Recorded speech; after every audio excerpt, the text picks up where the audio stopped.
I believe that we are recording, Maureen. I hear that. I love Not just a clever announcement. not just a clever announcement. We are in Yep. fact recording.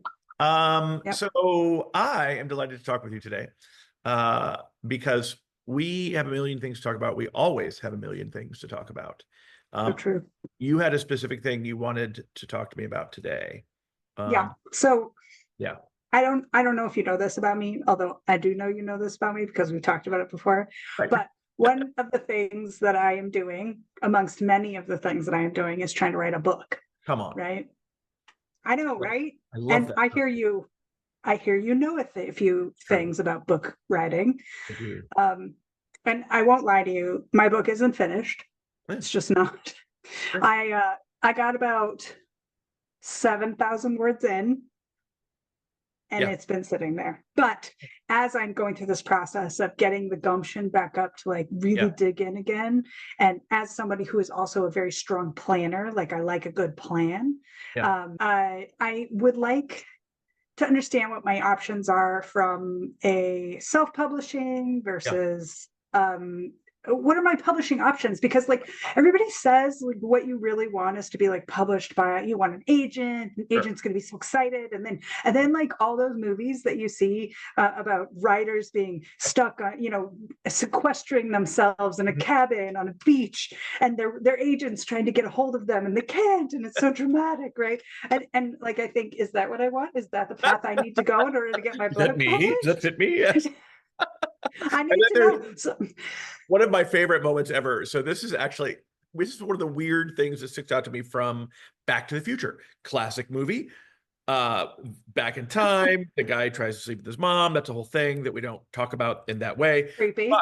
one of the things that happens in that movie near the end when we see the new updated successful version, is that our main character's dad, like, he wrote a book and he opens this box, and inside this box are these stacks of beautiful hardback books. And so we are literally given the definition of, if you change your entire life and you become successful and happy, you will receive a box of books with your name on them. Yeah, Oh, it's so no that's what it pressure for is. writers. It's what it is. Yes. If So you saw like Back you're to the Future, successful. yes. If you saw Back to the Future, you don't even know that you received this subliminal message that you are only going to be successful as a writer if, like Marty McFly, you open up the box and it is filled with a stack of hardback books with your name on the cover. Very good. I think it's very important that you may have actually solved the secret to actual professional happiness and personal happiness, I might add. But I think you've done it. I think now you all know. Everybody knows. Everybody, Now you just yes. you just need a box full You've of books with wondered your name on it. why your life is incomplete. It is a box full of hardback books. They must be hardback. They have to have a dust jacket, and your name must be in the front. Can be about anything. Honestly, can be about anything. Right? Giraffes. Write a book about giraffes. The other thing I will tell you is that, and this is an entirely made up statistic that I'm going to stand behind 100%. For every 100 books that have been begun, maybe one has been finished. So if you have 7,000 words into a book and you're in this like, I haven't finished my book, you're, first of all, you're way ahead of the game. I talk to people who are like, I'm working on a book. And when I ask them, that's really interesting, can you tell me more? Yes, I've been thinking about it now for years.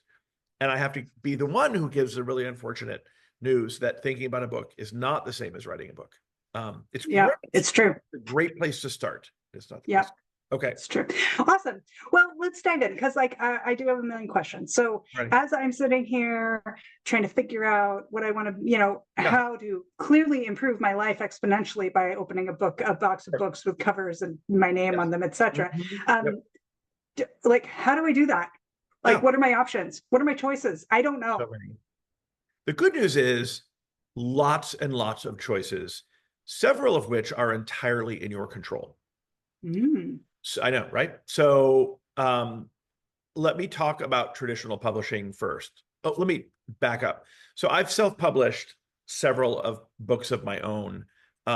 I did have an agent for a while who was in pursuit of a book deal for me, which I never got. So I know a good bit about self-publishing. I know a little bit about traditional publishing, but let me just sort of walk down that path.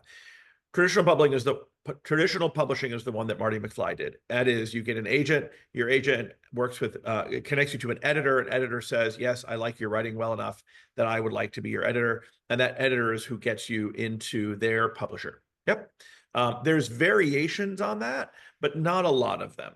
Most publishing for a very, very long time looked just like that. And that meant that what got published, which is to say, what was available on bookstore shelves, was what that editor and the publisher believed was going to sell.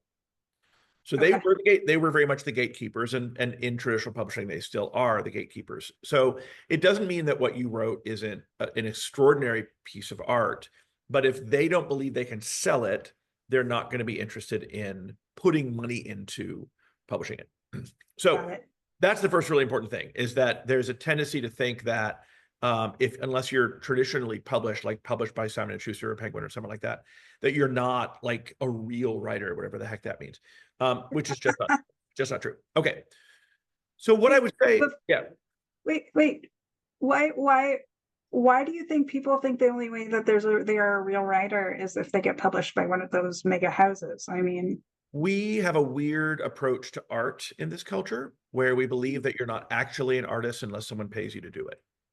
So if you are a person who loves to dance and no one has ever paid for a ticket to watch you dance, you are not a dancer. If you are a person who loves to sing and no one has ever paid for a ticket to hear you sing or purchased one of your recordings, that you are not a singer. We do this to ourselves.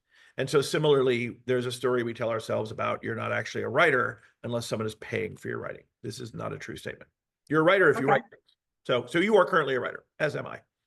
Thanks. Yeah, my pleasure.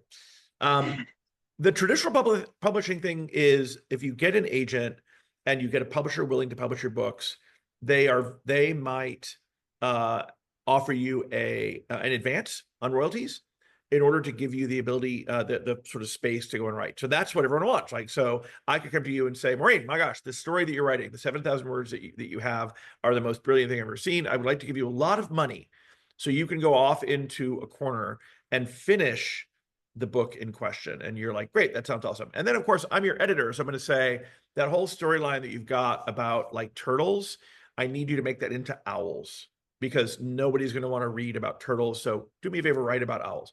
So when you work with a traditional publisher, the project becomes kind of this shared effort. If you're Stephen King, you write whatever the hell you want, and they simply publish it because you're Stephen King, because they can sell the hell out of it no matter what you say. But if you're anybody else, there's this negotiation and this feedback that you get from the editor about that. Okay, so go ahead.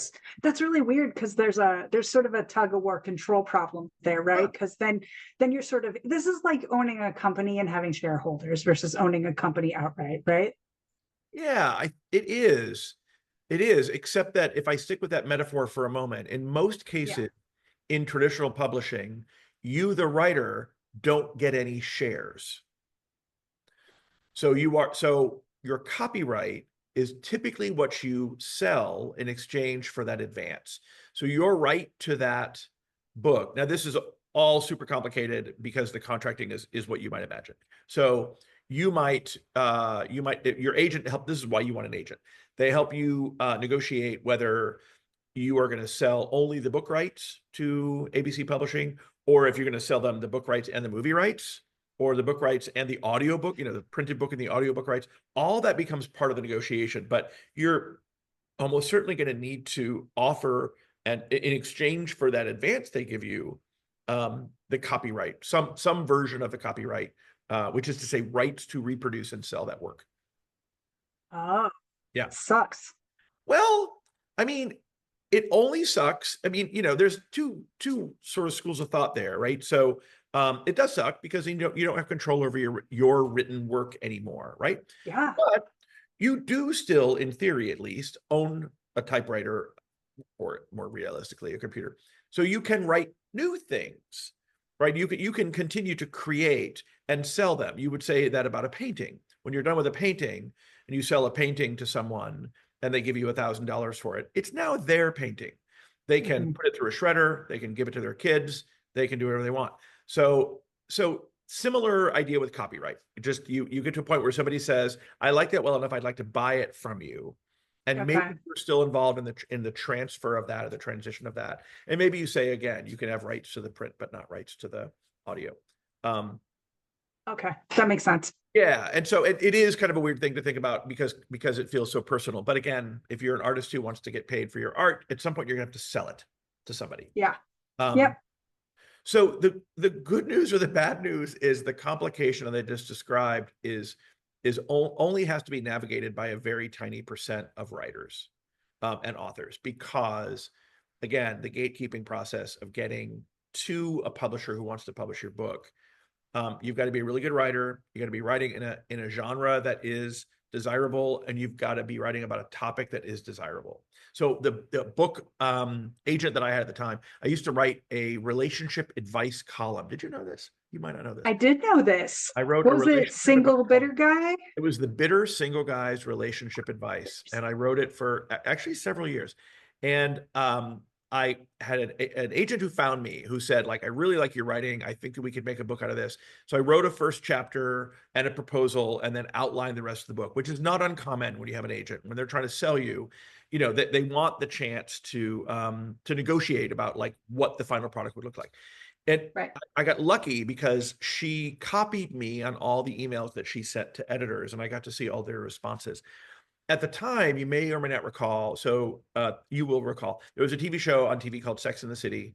There was an episode from which a single really great line was pulled. He's just not that into you. Oh, yeah. That was a whole So book. it was a book. And so at the time Yeah. that the agent was trying to sell my book, the assumption was that I would have the same audience as the book. He's just not that into you, which, by the way, there was nothing to the book. It was 25 pages. Anyway, Yeah. whatever. They made a lot of money. Good for them. They made a movie out of it, for heaven's sake. Yeah. So that moment came and went. So they were comparing me to that book. They were also asking the agent, and then through the agent me, a lot of questions about how big is his current audience. Literally, if we publish this book, Right. who will he sell to? Okay, it's a business. They are not, I hate to say it, they're mostly uninterested in art, mostly uninterested in sort of this amazing quality product. If you want to do that, like, talk to poetry publishers. They are a weird crowd of publishers. They generally don't care if they make money. They just want to publish really, really great poets. Different conversation. Okay, that's traditional publishing. It's what everybody thinks of when they think of publishing. I'm going to Okay. talk about vanity publishing in a minute, but I want to go directly to self-publishing now, Okay. if you're ready, if you want to talk about that. Do it. Let's. Okay. Yes, because like self-publishing, because I am a control freak, and the direction Yes. that I like to go is to be able to like control my process and Yep. understand like exactly what the art's going to look like, and not be told. I have sort of a authority defiance problem. So I like love it. self-publishing appeals to me at a very foundational cellular level, It's going to serve you well. That attitude will serve you well in self-publishing. The great Oh, news good. about self-publishing is you get to do everything yourself. The bad Okay. news about self-publishing is you have to do everything yourself. Everything yourself. So, and this is where a lot of folks get stuck. Before that, I'll say very briefly, there is very much less than there used to be, but still in the world, there is a thought that self-publishing is not real publishing. Oh, you're not. Oh, you self-publish. Oh, that's unfortunate. Could you not get a real publisher? Yeah, that's a thing. And I don't know where that comes from, but it's all about this, like, the emperor has no clothes, right? So like, if it isn't Penguin or Random House, or I guess that's the same people, or whoever else, then it's not real. At the end of the day, the act of publishing is literally just making a completed work available for consumption by an audience. That's what publishing is. So Okay. don't listen to people who judge that way. Okay. Lots of companies that do self-publishing. Amazon probably has the largest market share of self-publishing, and I'll talk mostly about them. Sure. Apple, you can self-publish on Apple. You can self-publish with Google. You can self-publish with Kobo. And there's been others over time where you can self-publish. They all have the same basic process where you upload a completed manuscript. You apply some level of formatting. Ebooks are really easy for a variety of reasons. You apply some level of formatting. You click a box somewhere that says, yep, this is my original work and I own the rights. and then you come up with art for your cover, and you click a button, and then it's available for sale on the Apple bookstore, on the Google store, or on Amazon. Okay. So my books are all self-published on Amazon. Okay. And just for my edification and context, Yeah. are you looking back, if you could do it all over again, would you self-publish again? Yes. Okay. Yes. And just for my level of effort, like sort of internal monologue, Yeah. are you making any money? Yes. Oh, Now, okay. I want to clarify, any money was your question. I did say that. Am I making a lot of money? No. Um, No. am I making my mortgage payment by book royalties? No, I am not. Although my book has been for sale on Amazon for 5 years, and I certainly have made enough to make a mortgage payment in that All time. right. Maybe That's not nothing. realistically, probably several. But yeah, it does sell. It doesn't sell without me advertising it. That's a whole different conversation. Again, that part about you have to do Right. everything. If you have an agent and an editor and a publisher, they're going to market your book. They're going to spend money to advertise and market your book. If you Uh-huh. don't have those things, you're going to spend money to market and advertise your book. You know better than I do. There's all kinds of ways to do that without spending money. Yeah. I choose to spend money because it's easy. So, um, so here's the way I recommend you thinking about self-publishing. So Amazon, I'll talk about Amazon. Amazon is going to provide software for you to upload your manuscript, software for you to get to structure the cover. They're going to help you with guidelines for the size of the imagery on your cover and all of that. They're going to provide software that helps you get through all that. Really, though, at the end of the day, all Amazon wants is to rent you a tiny little sliver of shelf space on their big giant website. So when you sell a book, you're basically saying to Amazon, "Hey, I want to sell this book," and they're saying, "Great, we're going to give you a little bit of help with the technology part of it and the setup part of it. And then when you sell a book for $10, we're going to get 3."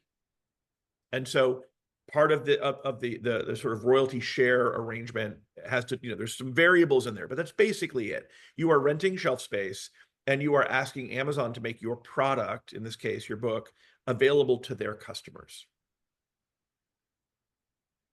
Okay. So there's no getting around it. You're paying.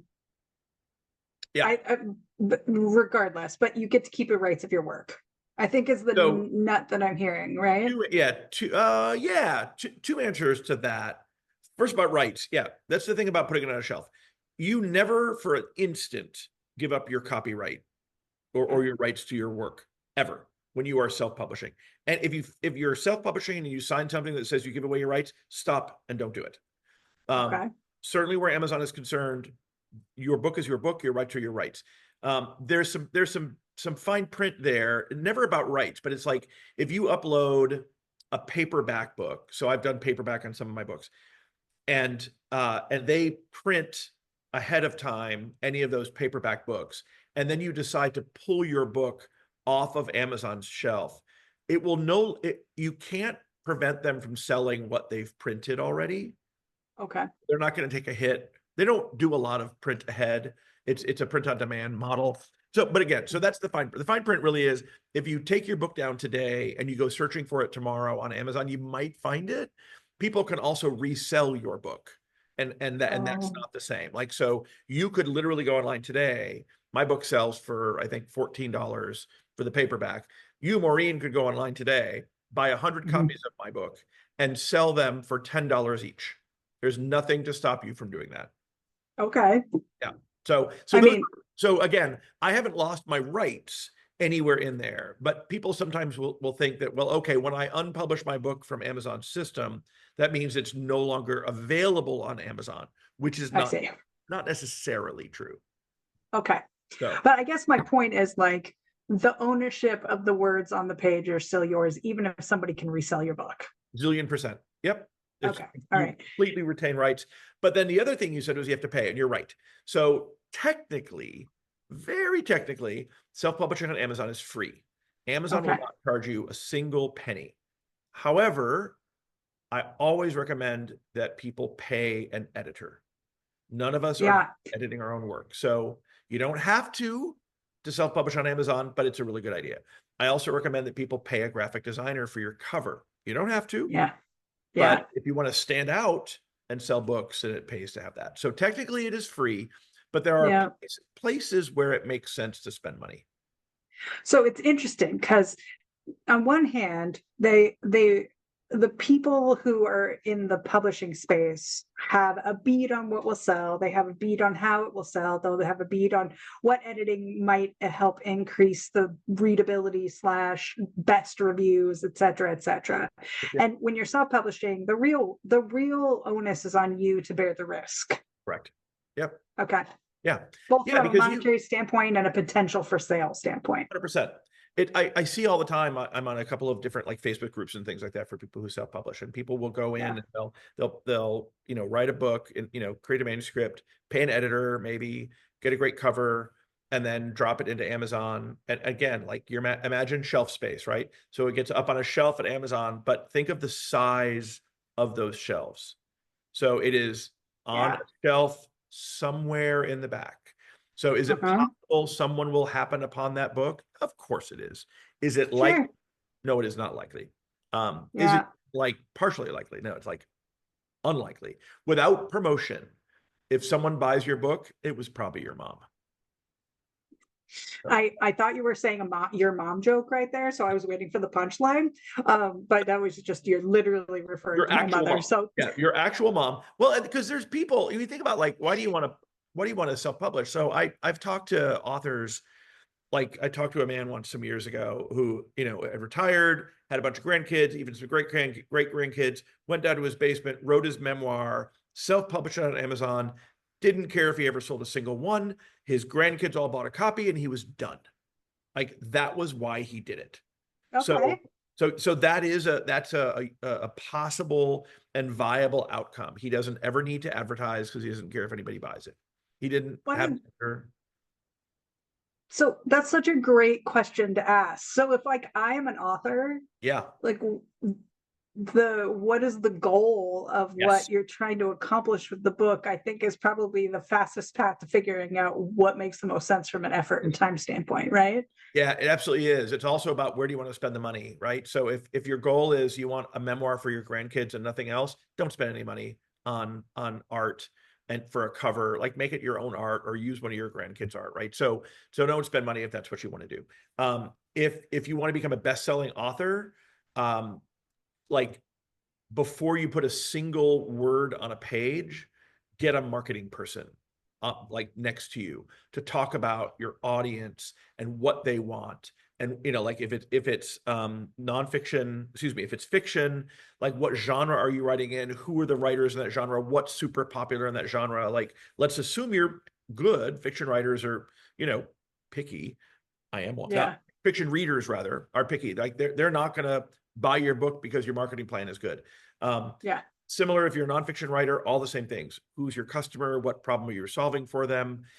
Do all Yeah. that work so that you write a book that's targeted to sell. Um, Yeah. and you'll invest a lot more, but if that's what you want to do. Yeah, I hesitate to go into like I love that idea of doing a competitive analysis in your genre, but that's like a whole nother conversation. Oh, Um, yeah. but that's really fun. Yeah. So is there any other questions outside of is this for your grandkids or do you want to be a New York Times bestselling author? Is like ways to figure out whether and what the right platform is for you? I would say, well, I think that it's naive to say that I'm going to talk about you, Maureen, right now. You have 7,000 words into a book. Yeah. It would be naive to say all you have to do is pick whether you want traditional publishing or self-publishing. Oh, yeah, no. Because the choice of, I mean, I would say to anybody, honestly, if a traditional publisher came Yeah. along to me right now and said, gosh, we really love your book. We would love to publish it and give you a stack of money in exchange for that. I'd be delighted to pull it off of Amazon's shelf and sell them the rights in exchange for a stack of money. So the self-publishing path, the reason that I like it so much, I'm such a fan, is there is just the the the um the barrier to entry for publication is Mhm. so much lower. Like That makes sense. You don't have to be a good writer. You don't have to write what everyone else thinks is good. You don't have to convince Yeah. an editor or a publisher that is going to sell. You can write whatever you want and Yeah. self-publish. There's some fine print there. In the Well, middle, and by the then way, I didn't mention it, but I want to mention it quickly and put it aside. sure. Vanity publishing is in the middle between traditional and self-publishing. Vanity publishing is, I've never met anyone who had a good experience with a vanity publisher. That doesn't mean they're not out there. It means I haven't met them. So a vanity publisher will come to you and say, hey, Maureen, I note that you have a manuscript you've been working on for $5,000. I will publish that book for you. We will format it and promote it and put it up on Amazon and put it in bookstores and all that stuff. And so it's this sort of pay for play kind of thing where rather than you paying like an editor for your work and then you self-publishing, you're paying this publisher to they sort of set themselves up as doing what a traditional publisher does. It's just that you just give them a little money and they do it for you. Everyone I've ever met who has had a contract with a vanity publisher has come away believing that they got duped. So Oh, buyer beware. Anybody who wants money from you to publish your book, be very, very wary. Read the fine print.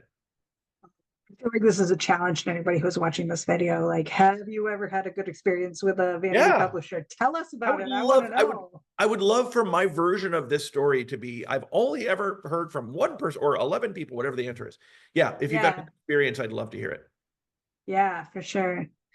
Okay, so for my purposes, Yes. there's no publisher that's going to be knocking down my door. In my industry, what I really want to do is just have a very tangible, um, a tangible artifact of my expertise, right? So that's what I want, a tangible Best. artifact of my expertise that I can say I'm a published author because I published me and I'm Yep. an author and that happened. Those are true So statements. Yep. right. Yeah. So regardless of how I publish, Yes. it doesn't change the fact that I'm a published author, whether I do it True. myself or if I go through Random House or Penguin or whatever. Correct. Okay. And there's interesting, again, there's this lurking bit of like, if it's self-publishing, it's not real.